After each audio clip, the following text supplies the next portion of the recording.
എല്ലാവർക്കും നമസ്കാരം. Welcome to Tasty Innovations. ഇന്ന് നമ്മൾ ചെയ്യാൻ പോകുന്നത് വെജിറ്റേറിയൻസിന് വേണ്ടിയിട്ടുള്ളൊരു മീറ്റ് ബോൾ കറിയാണ്. സാധാരണ മട്ടനിലോ ചിക്കനിലൊക്കെയാണ് മീറ്റ് ബോൾസ് കറി ഉണ്ടാക്കാറ്. അപ്പോൾ ഇന്ന് നമ്മൾ ചെയ്യുന്നത് സോയ ചങ്ക്സ് വെച്ചിട്ടുള്ളൊരു മീറ്റ് ബോൾ കറിയാണ്. അപ്പോൾ ഇതെങ്ങനെ ചെയ്യുക, അതിനാവശ്യമുള്ള സാധനങ്ങൾ എന്തൊക്കെയാണെന്ന് നോക്കാം. നമ്മളെ കറിക്ക് വേണ്ടിയിട്ട് 1 കപ്പ് സോയ ചങ്ക്സ് ആണ് എടുത്തിരിക്കുന്നത്. അത് നമ്മൾ തിളപ്പിച്ച വെള്ളത്തിൽ കുറച്ച് നേരം ഇട്ട് വെക്കണം. അപ്പോൾ അത് കുതിർന്ന് വരുമ്പോൾ നന്നായിട്ട് കഴുകണം. ഒരു 3-4 പ്രാവശ്യം കഴുകിയ ശേഷം നന്നായിട്ട് പിഴിഞ്ഞെടുക്കണം. വെള്ളം ഇല്ലാതെ പിഴിഞ്ഞെടുത്തിട്ട് മിക്സിയിലിട്ടിട്ട് ജസ്റ്റ് ഒന്ന് ക്രഷ് ചെയ്തെടുക്കണം. അങ്ങനെ ക്രഷ് ചെയ്തെടുത്തതാണിത്. ഇനി ഇതിലേക്ക് നമ്മൾ കുറച്ച് കാര്യങ്ങൾ ചേർക്കാൻ പോവാണ്. ആദ്യം നമ്മൾ ചേർക്കുന്നത് പച്ചമുളകാണ്. ഒരു 2 പച്ചമുളക് നിങ്ങളുടെ എരിവിനനുസരിച്ച് ചേർക്കാം. ഞാനിപ്പോൾ ഇവിടെ 2 എണ്ണമാണ് എടുത്തത്. പിന്നെ അതിലേക്ക് ആവശ്യത്തിന് മല്ലിയില, കുറച്ച് മല്ലിയില കൂടി ചേർത്ത് കൊടുക്കാം. ഇനി അതിലേക്ക് ആവശ്യത്തിനുള്ള ഉപ്പ് കൂടി ചേർത്ത് കൊടുക്കാം. പിന്നെ നമ്മൾ ചേർക്കാൻ പോകുന്നത് കോൺഫ്ലവർ ആണ്. അത് നമുക്ക് ബോൾസ് ആക്കി എടുക്കാൻ, നല്ല ഷേപ്പിൽ ബോൾസ് ആക്കി കിട്ടാൻ വേണ്ടിയിട്ടാണ് അത് ചേർക്കുന്നത്. കാരണം ഇതിൽ സോയ ചങ്ക്സിൽ വെള്ളത്തിൻ്റെ അംശം ഉണ്ടാവും. അപ്പോൾ ആ വെള്ളത്തിൻ്റെ അംശം മാറി നമുക്ക് നല്ല ബോൾസ് ആക്കി കിട്ടാൻ വേണ്ടിയിട്ടാണ് ഇത് ചേർക്കുന്നത്. ഇതിന് പകരം നിങ്ങൾക്ക് വേണമെങ്കിൽ കടലമാവും ചേർക്കാം. അപ്പോൾ കറക്റ്റ് അളവ് പറയുന്നില്ല, നിങ്ങൾ നോക്കിയിട്ട് നിങ്ങൾക്ക് ഉരുട്ടാൻ പറ്റുന്നുണ്ടോ നോക്കിയിട്ട് അതിനനുസരിച്ച് ചേർത്താൽ മതി. ഇതിലേക്കൊരു 1/4 ടീസ്പൂണോളം ഗരം മസാല കൂടി ചേർക്കണം. അത് ഞാൻ നേരത്തെ പറയാൻ വിട്ടുപോയതാണ്. ഗരം മസാലയും കൂടി ചേർത്ത ശേഷം നന്നായിട്ട് മിക്സ് ചെയ്യുക. എന്നിട്ട് ചെറിയ ചെറിയ ബോൾസ് ആക്കിയിട്ട് എടുക്കാം. നമ്മളിതേപോലെ നന്നായിട്ട് ഉരുട്ടി ബോൾസ് ആക്കി എടുക്കണം. ഇത് നമുക്ക് വേണമെങ്കിൽ ഒന്ന് ഫ്രൈ ചെയ്തെടുക്കാം. അങ്ങനെയായാലും കുറച്ചുകൂടി ടേസ്റ്റാണ്. ഞാനിപ്പോൾ ഇവിടെ ഫ്രൈ ഒന്നും ചെയ്യുന്നില്ല, നേരിട്ട് വേവിക്കുകയാണ് ചെയ്യുന്നത്. അപ്പോൾ നിങ്ങൾ ഫ്രൈ ചെയ്തിട്ടാണ് കറിയിലേക്ക് ഇടുന്നുണ്ടെങ്കിൽ വളരെ സൂക്ഷിച്ചിട്ട് വേണം ഫ്രൈ ചെയ്യാൻ, കാരണം പെട്ടെന്ന് പൊട്ടിപ്പോകാൻ ചാൻസ് ഉണ്ട്. നമുക്ക് കറി ഉണ്ടാക്കാൻ തുടങ്ങാം. അതിന് വേണ്ടിയിട്ട് ഒരു പാൻ വെച്ചു. അതിലേക്ക് 3 ടേബിൾ സ്പൂണോളം ഓയിൽ ഒഴിച്ചു കൊടുക്കുകയാണ്. ഞാനിപ്പോൾ ഇവിടെ വെളിച്ചെണ്ണയാണ് ഉപയോഗിച്ചത്. അപ്പോൾ നിങ്ങൾ ഏതാണോ ഉപയോഗിക്കുന്നത് അത് ഉപയോഗിക്കാം. എണ്ണ നന്നായിട്ട് ചൂടായിട്ട് വരുമ്പോൾ നമ്മളതിലേക്ക് സവാള, 2 സവാള അരിഞ്ഞതാണ്, അത് ചേർത്ത് കൊടുക്കാം. എന്നിട്ട് നന്നായിട്ടൊന്ന് ഫ്രൈ ചെയ്തെടുക്കണം. ഇതിലേക്ക് നമ്മൾ കുറച്ച് കറിവേപ്പില കൂടി ചേർത്ത് കൊടുക്കാം.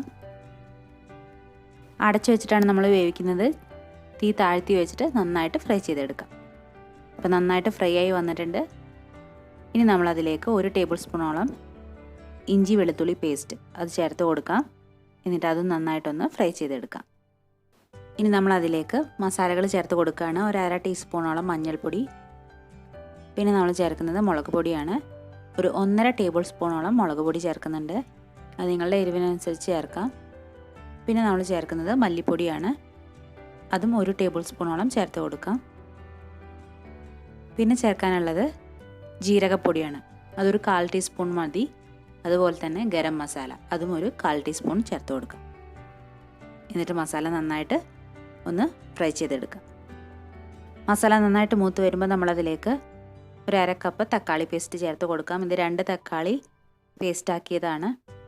ഇനി ഇത് നന്നായിട്ട് ഫ്രൈ ആയി വെള്ളമൊക്കെ വറ്റി വരണം. മസാല നന്നായിട്ട് ഡ്രൈ ആയി വന്നിട്ടുണ്ട്. തക്കാളിയിലെ വെള്ളമൊക്കെ വറ്റി നല്ല ഡ്രൈ ആയി. ഇനി ഇതിലേക്ക് നമ്മൾ ആവശ്യത്തിന് വെള്ളം ഒഴിച്ചു കൊടുക്കണം. എത്ര നമുക്ക് കറിക്ക് ആവശ്യമായ വെള്ളം വേണോ അതിനനുസരിച്ച് ഒഴിച്ചു കൊടുക്കാം. ഇത് നന്നായിട്ട് നമ്മൾ തിളപ്പിച്ചെടുക്കണം. ഇനി ഇതിലേക്ക് ആവശ്യത്തിനുള്ള ഉപ്പും കൂടി നമ്മൾ ചേർത്ത് കൊടുക്കാം. എന്നിട്ട് നന്നായിട്ട് തിളപ്പിക്കാം. കറി നന്നായിട്ട് തിളച്ച് വന്നിട്ടുണ്ട്. ഇനി നമ്മൾ നേരത്തെ റെഡിയാക്കി വെച്ച ബോൾസ് ഓരോന്നായിട്ട് ഇട്ട് കൊടുക്കാം. ബോൾസ് ഇട്ട് കൊടുക്കുമ്പോൾ ശ്രദ്ധിക്കണം, കാരണം ഇത് പെട്ടെന്ന് പൊട്ടിപ്പോകാൻ ചാൻസ് ഉണ്ട്. അപ്പോൾ ഇളക്കാൻ പാടില്ല. നമ്മൾ ഇട്ട് കൊടുത്തിട്ട് അടച്ചു വെച്ച് വേവിക്കുകയാണ് വേണ്ടത്. കറി നന്നായിട്ട് വെന്ത് വന്നു. സോയ ചങ്ക്സ് ഒക്കെ നന്നായിട്ട് വെന്ത് വന്നിട്ടുണ്ട്. ഇനി നമ്മളിതിലേക്ക് തേങ്ങാപ്പാൽ ഒഴിച്ചു കൊടുക്കുകയാണ്. ഒരു 1/2 കപ്പ് നല്ല കട്ടി തേങ്ങാപ്പാൽ തന്നെയാണ് ഒഴിച്ചു കൊടുക്കുന്നത്. തേങ്ങാപ്പാൽ ഒഴിച്ചു കൊടുത്ത ശേഷം നമ്മൾ ഇളക്കേണ്ട ആവശ്യമില്ല. ജസ്റ്റ് ഒന്ന് ചട്ടി എടുത്ത് ചുറ്റിച്ചാൽ മതി, കാരണം ഇത് പെട്ടെന്ന് പൊടിഞ്ഞു പോകാൻ ചാൻസ് ഉണ്ട്. അപ്പോൾ ഇളക്കുമ്പോൾ സൂക്ഷിച്ചിട്ട് വേണം നമ്മൾ ചെയ്യാൻ. നമ്മളെ കറി റെഡി ആയിട്ടുണ്ട്. ഇനി ഇതിലേക്ക് നമ്മൾ കുറച്ച് മല്ലിയില കൂടി ചേർക്കുന്നുണ്ട്. ഇനി ഇത് അധികം നേരം നമ്മൾ തിളപ്പിക്കേണ്ട ആവശ്യമില്ല, കാരണം തേങ്ങാപ്പാൽ ഒഴിച്ചതാണ്. ജസ്റ്റ് ഒന്ന് തിള വന്നുമ്പോൾ നമുക്ക് തീ ഓഫ് ചെയ്യാം.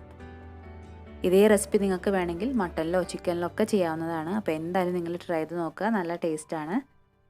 എന്നിട്ട് നിങ്ങളുടെ അഭിപ്രായം അറിയിക്കുക. നമുക്ക് വീണ്ടും പുതിയ റെസിപ്പീസായിട്ട് കാണാം. അതിൻ്റെ മുന്നേ ചാനൽ സബ്സ്ക്രൈബ് ചെയ്യാൻ മറക്കരുത്. ലൈക്ക് ചെയ്യുക, ഷെയർ ചെയ്യുക. നമുക്ക് വീണ്ടും കാണാം. താങ്ക്